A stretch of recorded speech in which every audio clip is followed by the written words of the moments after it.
ಸ್ನೇಹಿತರೆ, ಮೀಡಿಯಾ ಮಾಸ್ಟರ್ಸ್ಗೆ ಸ್ವಾಗತ, ಸುಸ್ವಾಗತ. ಗೆಳೆಯರೆ, ಅದೊಂದು ಪುಟ್ಟ ದೇಶ. ಒಂದು ಕಾಲಕ್ಕೆ ಬ್ರಿಟಿಷರ ಆಡಳಿತದಲ್ಲಿತ್ತು. ಆನಂತರ ಅದನ್ನು ಆಸ್ಟ್ರೇಲಿಯಾದಲ್ಲಿನ ಬ್ರಿಟಿಷ್ ಆಡಳಿತ ನೋಡ್ಕೊಳ್ತಾ ಇತ್ತು.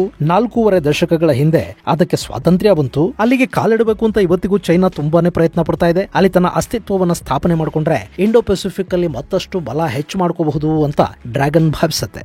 ಅಮೆರಿಕಾಗೆ ಈ ದೇಶದ ಭೌಗೋಳಿಕ ಮಹತ್ವ ಏನು ಅನ್ನೋದು ಗೊತ್ತಿದ್ರು ಕೂಡ ಚಿಕ್ಕ ದೇಶವನ್ನ ಪ್ರೀತಿಸೋ ಗುಣ ಇಲ್ಲ. ಅಲ್ಲಿ ಅವರು ರೇಸಿಸಂ ಅನ್ನ ತೋರಿಸೋದಕ್ಕೆ ಹೋಗ್ತಾರೆ. ಈಗ ಆ ದೇಶ ತೀವ್ರ ಸಮಸ್ಯೆಗೆ ಸಿಲುಕಿದೆ. ಅಲ್ಲಿನ ಭೂಕಂಪ ಹಾಗೂ ಭೂಕುಸಿತದ ಕಾರಣದಿಂದ ಸುಮಾರು 2,000ಕ್ಕೂ ಹೆಚ್ಚು ಮಂದಿ ಭೂ ಸಮಾಧಿಯಾಗಿದ್ದಾರೆ ಅಂತ ಹೇಳಲಾಗ್ತಾ ಇದೆ. ಮನೆಗಳ ಮೇಲೆ ಸುಮಾರು 8 ಮೀಟರ್ನಷ್ಟು ಕೆಸರು ತುಂಬಿಕೊಂಡಿದೆ.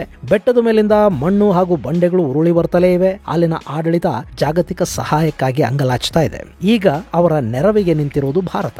ಆ ಪುಟ್ಟ ದೇಶದ ದುರಂತಕ್ಕೆ ಭಾರತದ ಪ್ರಧಾನಿ ನರೇಂದ್ರ ಮೋದಿ ಸಂತಾಪವನ್ನು ಸೂಚಿಸಿದ್ದಾರೆ. ತಕ್ಷಣ $1 ಮಿಲಿಯನ್ ನೆರವನ್ನ ಭಾರತ ಘೋಷಣೆ ಮಾಡಿದೆ. ಅಲ್ಲಿನ ಜನಕ್ಕೆ ಬೇಕಾದ ಆಹಾರ, ಔಷಧ, ಬಟ್ಟೆ ಹಾಗೂ ಇನ್ನಿತರ ತುರ್ತು ಅಗತ್ಯಗಳನ್ನ ಭಾರತ ಅಲ್ಲಿಗೆ ಪೂರೈಸ್ತಾ ಇದೆ. ಅಷ್ಟೇ ಅಲ್ಲ, ನಿಮಗೆ ಏನೇ ಸಹಾಯ ಬೇಕಾದರೂ ಮಾಡೋದಕ್ಕೆ ನಾವು ನಿಮ್ಮ ಜೊತೆ ಇದ್ದೀವಿ, ಹೆದರಬೇಡಿ ಅಂತ ಭಾರತ ಧೈರ್ಯ ಕೂಡ ತುಂಬಿದೆ. ಅಂದಹಾಗೆ ಪ್ರಾಕೃತಿಕ ವಿಕೋಪಕ್ಕೆ ಗುರಿಯಾಗಿ ನರಳುತ್ತಾ ಇರೋ ಆ ಪುಟ್ಟ ದೇಶದ ಹೆಸರು ಪಪುವಾ ನ್ಯೂಗಿನಿಯಾ.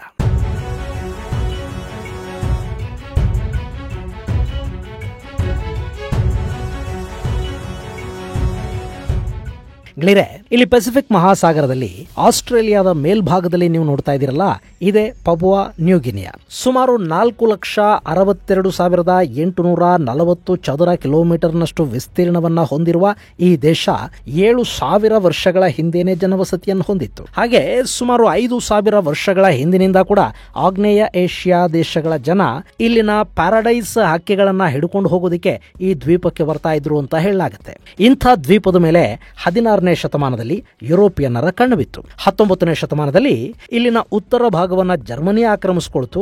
ದಕ್ಷಿಣ ಭಾಗವನ್ನ ಬ್ರಿಟಿಷರು ತಮ್ಮ ಕೈಯಲ್ಲಿ ಇಟ್ಟುಕೊಂಡ್ರು. ಮೊದಲ ವಿಶ್ವಯುದ್ಧದ ಸಮಯದಲ್ಲಿ ಜರ್ಮನಿಯನ್ನ ಇಲ್ಲಿಂದ ಓಡಿಸಿ ಇದನ್ನ ಆಸ್ಟ್ರೇಲಿಯಾ ತನ್ನ ವಶಕ್ಕೆ ತಗೊಳ್ತು. ಅವತ್ತಿಗೆ ಆಸ್ಟ್ರೇಲಿಯಾ ಕೂಡ ಬ್ರಿಟಿಷ್ ಆಡಳಿತದಲ್ಲೇ ಇತ್ತು. ಹೀಗಾಗಿ ಈ ಎರಡೂ ಭಾಗಗಳು ಬ್ರಿಟಿಷರ ಆಳ್ವಿಕೆಗೆ ಒಳಪಟ್ಟು 1847ರಲ್ಲಿ ಇಲ್ಲಿಗೆ ಮಾರಿಸ್ಟ್ ಮಿಷನರಿ ಬಂತು. ಆನಂತರ ಇನ್ನಷ್ಟು ಮಿಷನರಿಗಳು ಇಲ್ಲಿಗೆ ಕಾಲಿಟ್ವು. ಅಲ್ಲಿಂದ ಈ ದ್ವೀಪದ ಜನರನ್ನ ಕ್ರೈಸ್ತರನ್ನಾಗಿ ಮತಾಂತರಿಸುವ ಕೆಲಸ ಶುರುವಾಯಿತು. ಅಲ್ಲಿ ಇವತ್ತಿಗೂ ಕೂಡ 100 ಬುಡಕಟ್ಟು ಜನಾಂಗಗಳಿವೆ. ಅವರು ಅವರದ್ದೇ ಆದ ಪ್ರತ್ಯೇಕ ಭಾಷೆ, ಸಂಸ್ಕೃತಿ, ಆಚರಣೆಗಳನ್ನು ಹೊಂದಿದ್ದಾರೆ. ಆದರೆ ಎಲ್ಲರೂ ಕೂಡ ಈಗ ಕ್ರೈಸ್ತರಾಗಿದ್ದಾರೆ. ಈ ದೇಶ 1975ರಲ್ಲಿ ಆಸ್ಟ್ರೇಲಿಯಾದಿಂದ ಸ್ವತಂತ್ರಗೊಳ್ತು. ಅಲ್ಲಿ 2011ರ ಜನಗಣತಿಯ ಪ್ರಕಾರ 72,57,324 ಜನ ವಾಸ ಮಾಡ್ತಾ ಇದ್ರು. ಈಗ 2021ರ ಅಂದಾಜಿನ ಪ್ರಕಾರ ಆ ಜನಸಂಖ್ಯೆ 1,81,81,559 ಅಂತ ಹೇಳಲಾಗುತ್ತೆ. ಇನ್ನು ಇವರ ಪೈಕಿ 95.1% ಕ್ರೈಸ್ತರಿದ್ದಾರೆ. ಆ ಪೈಕಿ 65% ಪ್ರೊಟೆಸ್ಟೆಂಟರಿದ್ರೆ 26% ಕ್ಯಾಥೋಲಿಕರಿದ್ದಾರೆ. ಹಾಗೆ ಇನ್ನು 4.5% ಇನ್ನಿತರ ಕ್ರೈಸ್ತ ಮತಗಳನ್ನು ಅನುಸರಿಸುವ ಜನ ಇಲ್ಲಿ ವಾಸ ಮಾಡ್ತಾರೆ. ಇನ್ನು ಪಪುವಾ ನ್ಯೂಗಿನಿಯಾ ಬಗ್ಗೆ ಈ ಹಿಂದೆ ಕೂಡ ನಿಮಗೊಮ್ಮೆ ಹೇಳಿದ್ದೆ. ಅದನ್ನು ನಿಮಗೆ ನೆನಪು ಮಾಡಿಕೊಡಬೇಕು ಅಂದ್ರೆ, ಕಳೆದ ವರ್ಷ ಭಾರತದ ಪ್ರಧಾನಿ ಒಂದು ಪುಟ್ಟ ದ್ವೀಪ ರಾಷ್ಟ್ರಕ್ಕೆ ಭೇಟಿ ಕೊಟ್ಟಾಗ ಅಲ್ಲಿನ ಏರ್ಪೋರ್ಟ್ ನಲ್ಲಿ ಇಳಿದ ಕೂಡಲೇ ಆ ದೇಶದ ಪ್ರಧಾನಿ ಏರ್ಪೋರ್ಟ್ಗೆ ಬಂದು ಎಲ್ಲ ನೋಡ್ತಿರುವಾಗಲೇ ಭಾರತದ ಪ್ರಧಾನಿಯ ಕಾಲಿಗೆ ನಮಸ್ಕಾರ ಮಾಡಿದ ಘಟನೆ ನಿಮಗೆ ನೆನಪಿದೆ ಅಲ್ವಾ? ಅದು ಬೇರಿನ್ಯಾರು ಅಲ್ಲ, ಇದೇ ಪಪುವಾ ನ್ಯೂಗಿನಿಯಾದ ಪ್ರಧಾನಿ ಜೇಮ್ಸ್ ಮ್ಯಾರಪೆ.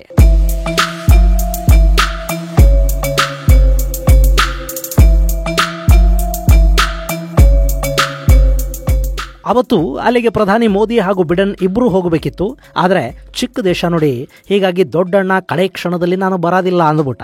ಆದ್ರೆ ಭಾರತ ಹಾಗೆ ಮಾಡಲಿಲ್ಲ. ಆ ದ್ವೀಪದಲ್ಲಿ ಚೈನಾ ಕಾಲೂರಬೇಕು ಅಂತ ಅಂದ್ಕೋತಿರುವಾಗ ಈಗಾಗಲೇ ಅದರ ಪಕ್ಕದಲ್ಲಿನ ಸೊಲೊಮನ್ ದ್ವೀಪಗಳಲ್ಲಿ ಆಸ್ಟ್ರೇಲಿಯಾದ ಹಿಡಿತ ತಪ್ಪಿಸಿ ಚೈನಾ ತಾನು ಬಂದು ಕೂತ್ಕೊಂಡಿರುವಾಗ ನಾವೂ ಹೋಗದೆ ನಮ್ಮ ನಿರ್ಲಕ್ಷ್ಯದಿಂದ ಇದನ್ನು ಕೂಡ ಚೈನಾದ ತೆಕ್ಕೆಗೆ ಜಾರಿ ಹೋಗೋ ಹಾಗೆ ಮಾಡೋದಕ್ಕೆ ಭಾರತ ಸಿದ್ಧ ಇರಲಿಲ್ಲ. ಹೀಗಾಗಿ ಭಾರತದ ಪ್ರಧಾನಿ ಈ ಪಪುವಾ ನ್ಯೂಗಿನಿಯಾಗೆ ಭೇಟಿ ಕೊಟ್ಟರು ಮತ್ತು ಆ ದೇಶದ ಜೊತೆ ಭಾರತ ಒಂದಷ್ಟು ಒಪ್ಪಂದಗಳಿಗೆ ಕೂಡ ಸಹಿ ಹಾಕ್ತು. ನ್ಯೂಗಿನಿಯಾ ಕೂಡ ತನ್ನ ಅತ್ಯುನ್ನತ ಪ್ರಶಸ್ತಿಯನ್ನು ಕೊಟ್ಟು ಭಾರತದ ಪ್ರಧಾನಿ ನರೇಂದ್ರ ಮೋದಿ ಅವರನ್ನ ಗೌರವಿಸಿತು. ಈಗ ಆ ದೇಶದಲ್ಲಿ ಏನಾಗ್ತಾ ಇದೆ ಅಂದ್ರೆ, ಅಲ್ಲಿನ ಎಂಗಾ ಪ್ರಾಂತದಲ್ಲಿನ ಎಂಬಾಲಿ ಅನ್ನೋ ಕಡೆ ಭಾರಿ ಮಳೆಯ ಕಾರಣದಿಂದ ಭೂಕಂಪ ಹಾಗೂ ಭೂಕುಸಿತ ಉಂಟಾಗ್ತಾ ಇದೆ. ಹೀಗಾಗಿ ಸುಮಾರು 2,000 ಮಂದಿ ಅಲ್ಲಿ ಭೂ ಸಮಾಧಿಯಾಗಿದ್ದಾರೆ ಅಂತ ಹೇಳಲಾಗ್ತಾ ಇದೆ. ಗೆಳೆಯರೆ, ಇದು ಸಮುದ್ರದ ನಡುವಿನ ದ್ವೀಪ ರಾಷ್ಟ್ರ. ಹೇಳಿ ಕೇಳಿ ಇಲ್ಲಿನ ಭೂಮಿಯ ಪದರಗಳು ತುಂಬಾನೇ ಸೂಕ್ಷ್ಮವಾಗಿರುತ್ತೆ. ಇರ್ತವೆ. ಇಂಥ ಕಡೆಗಳಲ್ಲಿ ಭೂಕಂಪನಗಳು, ಭೂಕುಸಿತಗಳು ಸಾಮಾನ್ಯ. ಆದರೂ ತೀರಾ 2,000 ಜನನ ಅಲ್ಲಿ ಭೂಕುಸಿತ ಬಲಿ ತಗೊಳ್ತು ಅಂದ್ರೆ ಆಶ್ಚರ್ಯ ಆಗದೇ ಇರುವುದಿಲ್ಲ. ಆದರೆ ಹಾಗಾಗೋದಿಕ್ಕೆ ಕೂಡ ಅಲ್ಲಿ ಕಾರಣ ಇದೆ. ಈ ಎನ್ಗಾ ಪ್ರಾವಿನ್ಸ್ ಇದೆಯಲ್ಲ, ಇದು ಪಪುವಾ ನ್ಯೂ ಗಿನಿಯಾದಲ್ಲಿ ಗೋಲ್ಡ್ ಮೈನ್ ಇರೋ ಪ್ರದೇಶ. ಅಲ್ಲಿ ನಿರಂತರವಾಗಿ ಮೈನಿಂಗ್ ಮಾಡಲಾಗ್ತಾ ಇತ್ತು. ಈ ಗಣಿಗಾರಿಕೆಗಳು ಹೇಗೆ ನಡೆಯುತ್ತವೆ ಅನ್ನೋದು ನಿಮಗೆ ಗೊತ್ತಿದೆ ಅಲ್ವಾ. ನಮ್ಮ ಬಳ್ಳಾರಿಯಲ್ಲಿ ಕೂಡ ಕಳೆದ 15 ವರ್ಷಗಳ ಹಿಂದೆ ಹೇಗೆಲ್ಲ ಗೆಬರಿ ಹಾಕಿದ್ರು ಅನ್ನೋದನ್ನ ನಾವು ನೋಡಿದೀವಿ. ಈ PNG ಅಂದ್ರೆ ಪಪುವಾ ನ್ಯೂ ಗಿನಿಯಾದಲ್ಲಿ ಕೂಡ ಭೂಮಿಯನ್ನ ಯದ್ವಾ ತದ್ವಾ ಬಗದು ಹಾಕಿದ್ದಾರೆ. ಅದರ ಪರಿಣಾಮ ಭೂಮಿಯ ಪದರಗಳು ಸಡಿಲಗೊಂಡಿವೆ. ಮೊನ್ನೆ ಅಲ್ಲಿ ಮಳೆ ಆಗಿದೆ. ಯಾವಾಗ ನೀರು ಹೆಚ್ಚು ಬಿತ್ತೋ ಅಲ್ಲಿನ ಗುಡ್ಡ ಬಂದು ಕುಸಿಯೋದಕ್ಕೆ ಶುರು ಮಾಡ್ತು. ಅದರ ಮಣ್ಣು ಅಲ್ಲಿನ ಮನೆಗಳ ಮೇಲೆ ಬಿತ್ತು. ಸುಮಾರು 8 ಮೀಟರ್ಗಳಷ್ಟು ಮಣ್ಣು ಮನೆಗಳ ಮೇಲೆ ರಾಶಿ ಬಿದ್ದಿದೆ ಅಂತ ಹೇಳ್ತಾ ಇದ್ದಾರೆ. 8 ಮೀಟರ್ ಅಂದ್ರೆ ಸರಿ ಸುಮಾರು 26 ಅಡಿಗಳಷ್ಟು ಮಣ್ಣು ಕುಸಿದ್ರೆ ಅಲ್ಲಿ ಏನಾಗಬಹುದು ಹೇಳಿ. ಆ ಮನೆಗಳಲ್ಲಿನ ಜನ ಮಣ್ಣಿನ ಅಡಿ ಸಿಲುಕೊಂಡಿದ್ದಾರೆ. ದುರಂತ ಅಂದ್ರೆ ಅವರನ್ನು ಕಾಪಾಡೋದಕ್ಕೆ, ಮಣ್ಣನ್ನು ಸರಿಸೋದಕ್ಕೆ ಭಾರಿ ಯಂತ್ರಗಳು ಅಲ್ಲಿ ಸಕಾಲಕ್ಕೆ ದೊರಕಿಲ್ಲ. ಅಲ್ಲಿನ ರಿಯಲ್ ಎಸ್ಟೇಟ್ ಉದ್ಯಮಿಯೊಬ್ಬರು ಬುಲ್ಡೋಜರ್ ಒಂದನ್ನ ಕೊಟ್ಟಿದ್ದಾರೆ. ಸದ್ಯಕ್ಕೆ ಅದೇ ಅಲ್ಲಿ ಕೆಲಸ ಮಾಡ್ತಾ ಇರೋ ಏಕೈಕ ದೊಡ್ಡ ಯಂತ್ರ.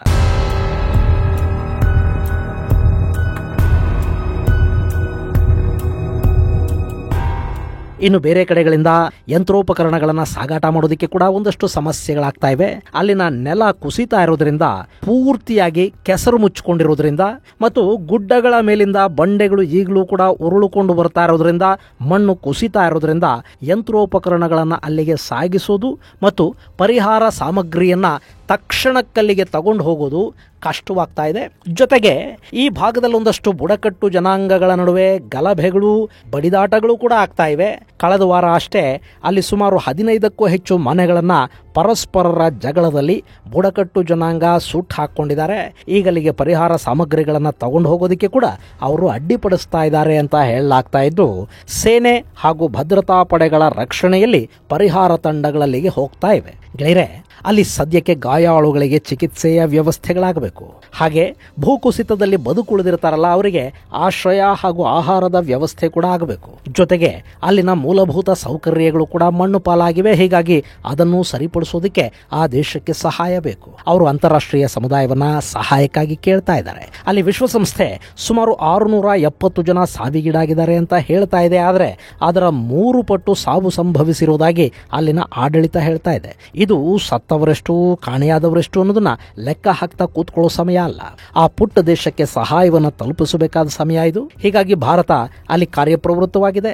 ಆಹಾರ ಪದಾರ್ಥಗಳು, ಅಗತ್ಯ ಔಷಧಗಳು, ಬಟ್ಟೆ ಮತ್ತಿತರ ವಸ್ತುಗಳನ್ನ ಆಸ್ಟ್ರೇಲಿಯಾದ ಮೂಲಕ ತುರ್ತಾಗಿ ಪಪುವಾ ನ್ಯೂ ಗಿನಿಯಾಗೆ ಕಳುಹಿಸುವ ಕೆಲಸವನ್ನ ಭಾರತ ಮಾಡಿದೆ. ಜೊತೆಗೆ ಆಸ್ಟ್ರೇಲಿಯಾ ಕೂಡ ಇವರ ನೆರವಿಗೆ ನಿಂತಿದೆ. ಈಗಾಗಲೇ ಭಾರತದ ಪ್ರಧಾನಿ ನರೇಂದ್ರ ಮೋದಿ $1 ಮಿಲಿಯನ್ ನೆರವನ್ನ ಈ ಸಂತ್ರಸ್ತ ದೇಶಕ್ಕೆ ಘೋಷಣೆ ಮಾಡಿಯಾಗಿದೆ.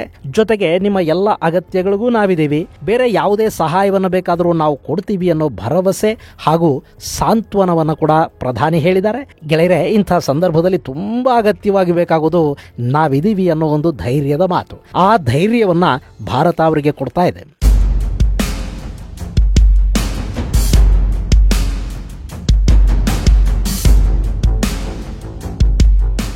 ಇನ್ನು ಅಲ್ಲಿಗೆ ಬಹುಶಃ ಇಷ್ಟೇ ಸಾಕಾಗೋದಿಲ್ಲ. ಯಾಕೆಂದ್ರೆ ಮುಂದಿನ ದಿನಗಳಲ್ಲಿ ಅಲ್ಲಿನ ಸಮಸ್ಯೆ ಮತ್ತಷ್ಟು ಹೆಚ್ಚಾಗುವ ಸಾಧ್ಯತೆಗಳು ಇರುತ್ತವೆ. ಇನ್ನು ಕೆಸರಿನ ಆಳದಲ್ಲಿ ಹೂತು ಹೋದವರ ದೇಹಗಳನ್ನ ಹೊರಗೆ ತೆಗೆಯಲಾಗ್ತಾ ಇದೆ.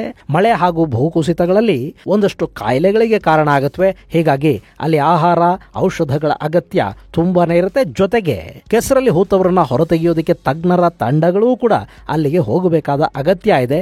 ಭಾರತ ತನ್ನ ವಾಯುಪಡೆಯನ್ನ ಕೂಡ ಅಲ್ಲಿಗೆ ಕಳುಹಿಸುವ ಸಾಧ್ಯತೆ ಇರುತ್ತೆ.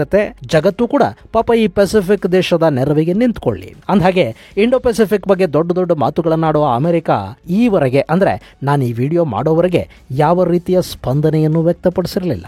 ಇದು ದೊಡ್ಡಣ್ಣನಿಗೆ ಸಣ್ಣ ದೇಶಗಳ ಬಗ್ಗೆ ಇರುವ ನಿರ್ಲಕ್ಷ್ಯ ಮತ್ತು ಸಣ್ಣತನವನ್ನು ತೋರಿಸುತ್ತೆ. ಇದು ಗೆಳೆಯರೆ, ಪಪುವಾ ನ್ಯೂ ಗಿನಿಯಾ ಅನ್ನೋ ಪುಟ್ಟ ದೇಶಕ್ಕೆ ಭಾರತ ಮಾಡ್ತಾ ಇರೋ ಸಹಾಯದ ಕುರಿತಾದ ಒಂದಷ್ಟು ಮಾಹಿತಿ. ಮುಂದಿನ ಸಂಚಿಕೆಯಲ್ಲಿ ಮತ್ತಷ್ಟು ವಿಶೇಷಗಳ ಜೊತೆ ಮತ್ತೆ ಭೇಟಿಯಾಗೋಣ. ಅಲ್ಲಿವರೆಗೆ ಜೈ ಹಿಂದ್, ಜೈ ಕರ್ನಾಟಕ.